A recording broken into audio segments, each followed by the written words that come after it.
yang bisa dia lakukan, mulai bersuara, mulai kasih respon. Misalnya kalau Ica agak jauh dari pandangan dia tuh dia manggil-manggil gitu dengan suaranya dia gitu. Terus sekarang sudah bolak-balik badan, guling-guling. Terus sekarang lagi kita latih supaya dia bisa posisi merangkak dulu, supaya nanti di fase berikutnya dia bisa merangkak.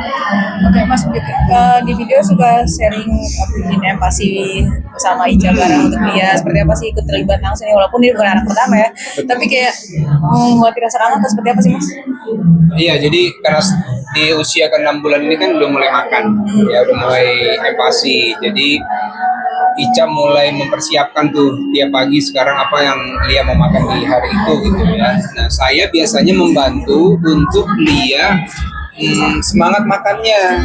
Nah, ternyata setelah saya sama Ica cari tahu, dia semangat makan kalau lihat saya makan. Maka kalau dia mau makan, saya ambil piring, ya. Saya makan, entah itu cuma ngemil, yang penting dia ngelihat mulut ayahnya dibuka dan saya ngunyah. Nah, begitu saya ngunyah, dia ikutan tuh. Nah, gitu. Jadi sambil saya ajak ngobrol pelan-pelan. Jadi dia semangat kalau lihat orang makan.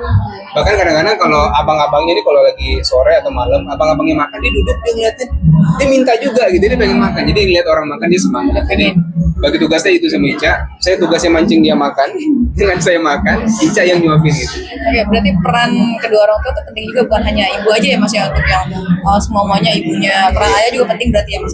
Iya, perlu. Jadi kalau saya sama Ica di anak ketiga ini memang dari pengalaman kemarin-kemarin ya, kita banyak belajar. Ibu dan ayah ini nggak bisa tergantikan. Jadi ibu nggak bisa menggantikan ayah juga nggak bisa menggantikan ibu. Maka saya sama Ica pengennya memang waktu kita siapkan buat mereka. Walaupun mungkin waktu saya banyak di luar, tapi saya berusaha kalau saya di rumah, saya sempatkan tuh ada hal yang bisa saya lakukan bareng sama anak-anak, terutama buat Lia ya, karena saya pengennya Lia tuh sering lihat saya juga, dan kalau lihat saya pengennya dia happy, dia wah ini ayahnya, apa yang bisa dilakukan sama ayah bareng-bareng gitu.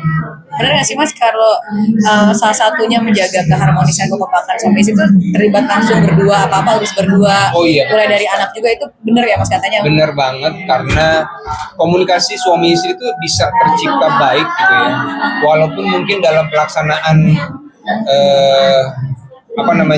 itu banyak hal yang kita bisa evaluasi, banyak yang salah juga mungkin ya, tapi suami istri kalau buat saya komunikasi salah satu yang terbaik ketika dia bisa menghandle anak dengan baik berdua gitu ya. Nah, malamnya kita kan siapin dulu nih, besok kita mau ngapain ya, besok Lia mau ngapain, oke nanti kakak besok mau makan apa nih buat mancing Lia yang supaya dilahap, kakak makannya harus buka mulutnya lebih lebar ya gitu. Jadi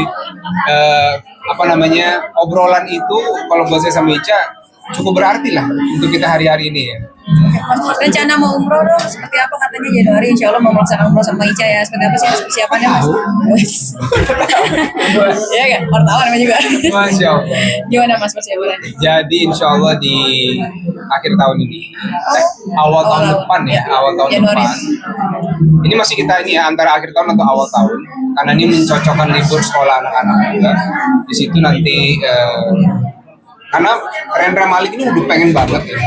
Kita ajak dia jalan kemana-mana, tapi terakhir dia dari bulan-bulan yang lalu cuma minta ayah kita umroh dong.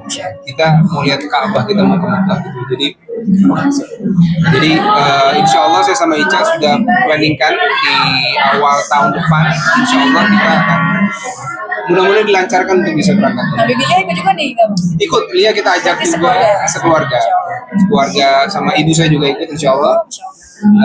Ya kita coba nanti atur supaya perjalanannya juga menyenangkan buat dia juga, Ica juga santai gitu ya, tapi nilai ibadahnya nggak akan terlupakan. Mas Kak Ica sendiri takut sama kucing yang benar itu gimana tuh? Dan sejak kapan tuh dia mau kucing? Ica takut kucing dari SD, karena waktu syuting dulu sinetron pernah dicakar. Nah sejak itu dia agak trauma kalau deket sama kucing. Jadi karena anak suka sama kucing, jadi kalau anak mau main sama kucing bareng saya. Nah kalau ada kucing pasti Ica lompat. Dan dianggap Terima kasih banyak. kita lanjut. Ya udah, oke. Terima kasih ya Mas Ude.